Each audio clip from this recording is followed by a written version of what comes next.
who gave some thought to what he called pre-needs rather than ought needs. Well, ought need is when you die. You really have to have a place to go, awfully quick.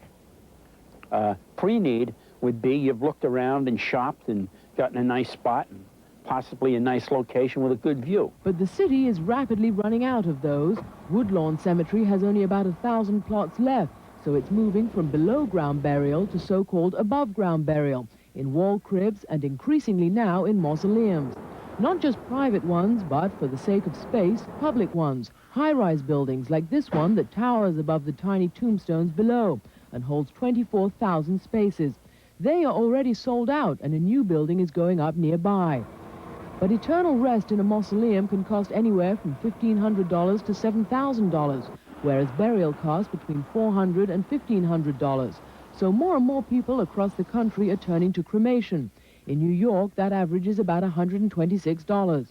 Cemetery owners say it just makes good business sense for rich and poor alike. They can't afford many of the traditional forms of burial because of prices. The other people that are accepting it are the more educated people who envision cremation as a much greater value for their dollar.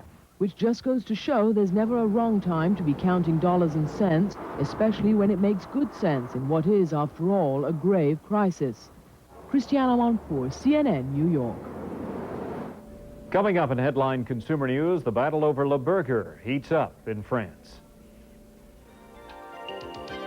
It'll be very hot in the southeastern part of the country Monday, also in Texas and parts of the Midwest. 80s and 90s across the midsection, and cool 60s and 70s.